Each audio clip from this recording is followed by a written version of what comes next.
Hi, today I'll be giving you guys a simple and easy tip to improving your NBK Constructicons.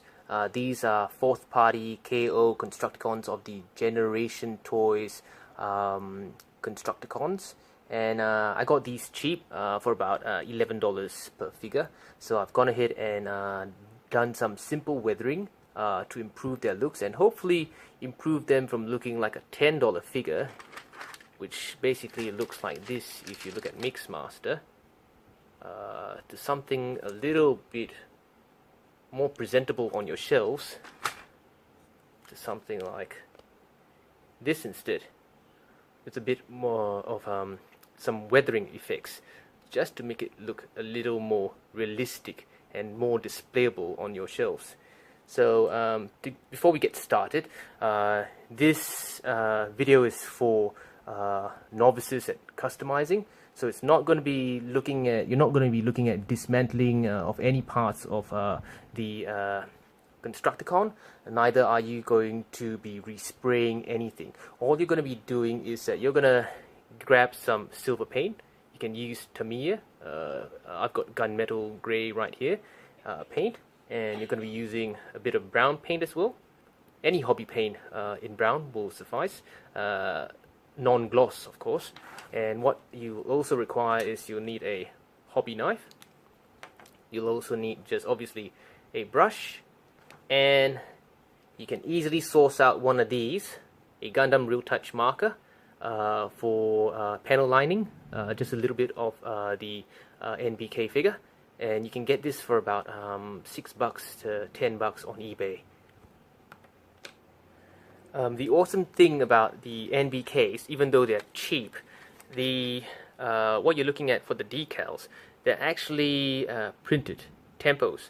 Yeah, they're not stickers, so they're printed on, and that's fantastic. And plus, they've got a bit of quirkiness to their design and color choices. But I thought that rather than attempt to respray the whole thing, you can just go for a simplistic weathering effect, and modifying it to make it more presentable. As you can see over here for the scavenger, yeah, it comes with, or originally came with, weird orangey plastic on the waist, and this was actually, these black bits were actually orange, but I kind of just got the gunmetal gray and repainted it silverish, grayish, yeah, and that as well, and modified it, and then added all the weathering bits and pieces, especially on the treads, yeah, scavenger's treads, and that made a huge difference. Okay, so yeah, let's get started. Yeah, I forgot to mention you'll also need a sponge to help you out in the weathering process.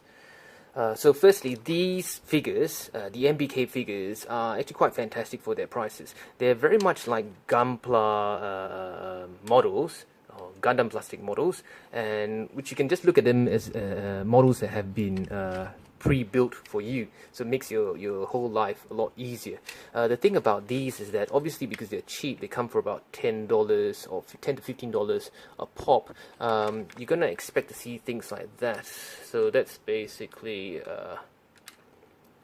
remnants of plastic sprues when the bits were pulled off the plastic trees. So what you need to do is, that's when you will need to run through the whole figure, use the hobby knife, and just basically scrape off all this excess plastic.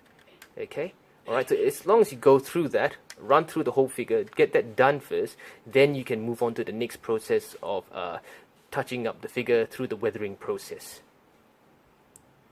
So what I've done is I've gone ahead first to just use the gunmetal grey and painted these two front bits, which were originally orange on this figure. I totally forgot the name, but anyway, touched up this bit as well, and this bit, and this as well, a bit of that as well, and this was orange clear plastic as well, so I put on the silver there, and then that basically covers the overly excessive clear or orange plastic. And then from that, now we're gonna just quickly move to doing the treads.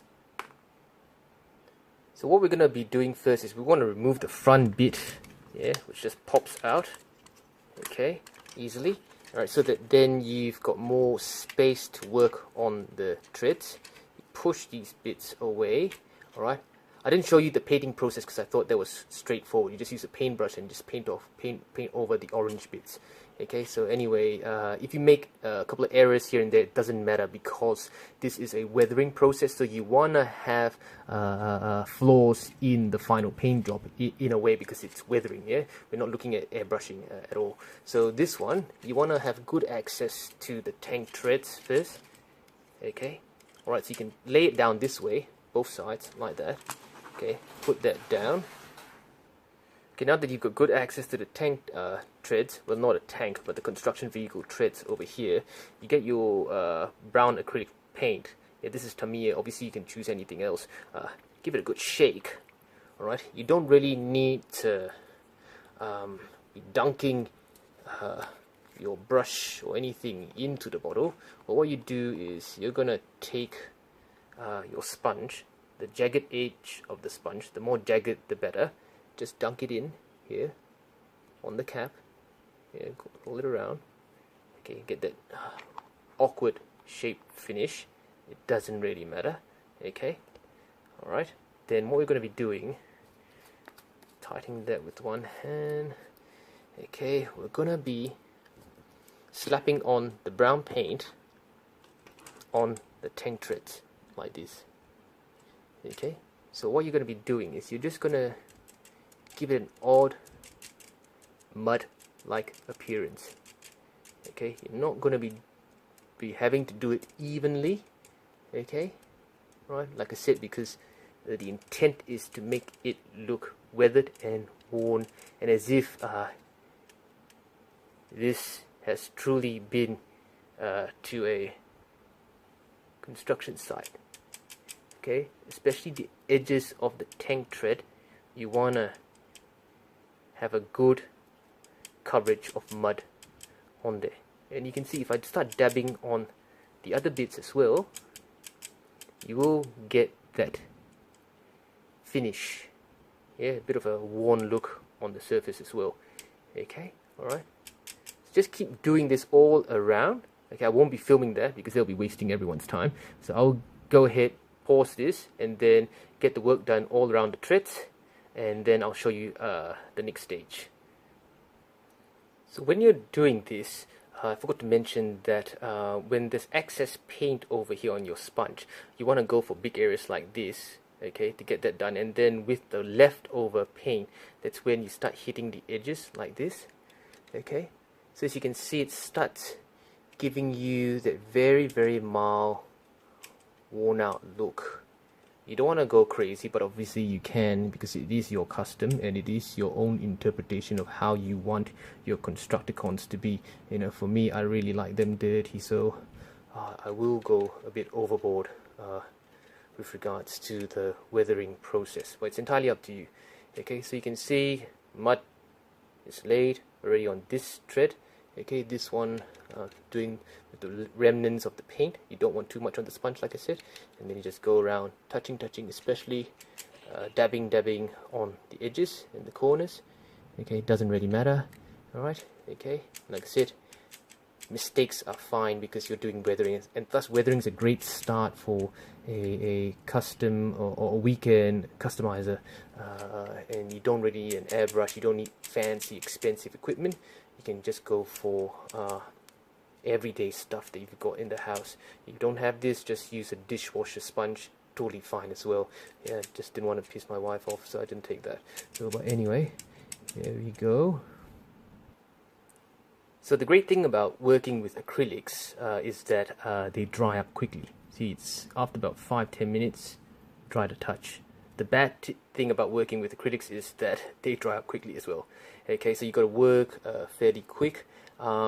What we can do then next, yeah, so depending on the level of weathering you want, obviously you can carry on, and what you can do on top of this is you can then add a bit of silver to the sponge, okay, and then gently dab over on select areas. I'm not going to do that now, but what I'm going to just quickly show you, because I'm trying to keep this video short and simple, is that you can then use your Gundam marker, right?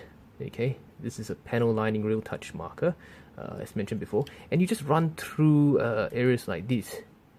Okay, you don't have to be perfect in what you do. Okay, because what's going to happen is this is basically very diluted gray or black paint that comes out from the marker. Okay, then what you use is you use a cotton bud. Okay, you just do a quick wipe over. Okay, and that will make the bits just pop out a bit more. What you can do, if you've got the time, if you want to, you can just paint in there black if you want, and then just use a Gundam mark on the edges around here. But for this quick video review, that's all I've done. Okay, and then even for edges like this, you just run through very quickly here and here. Okay, and even here. Okay, and use that once again and gently just rub it off. Okay, because this is part of the weathering process. Like I said, it doesn't matter if the line's not truly straight. If you make a mistake, it's perfectly fine, because that's what you want to get, a worn out look for your NBK Constructicon. Alright, so same thing applies. You can go around doing this process all throughout the figure. Okay, so you can see this is one part done, right? Just very casually. I haven't really put in a great deal of effort, but you compare that to this, the original, which was just very toy-like. Whereas this now looks a little more realistic, although you need to put in a lot more effort and spend a bit more time working on this to get that done. So use your Gundam marker, use your acrylic paint, dab on with a sponge, yeah, and continue doing likewise for the rest of the figure, and then you will end up with a more presentable NBK figurine that you wouldn't be so embarrassed to put on your shelf with the rest of your collection. That's how I see it. Obviously, you can do a better job obviously with an airbrush, but this is cheap, this is simple, this is improving a $10 figure and making it more presentable. And yeah, just work on it. Worn out bits on the edges and things like that, it's entirely up to you, because it is your custom and no one can criticize you for what you do, because it's your interpretation of how you want your bots to look like on the shelf. So all the best with your customizations, and we'll catch you next time. Bye bye.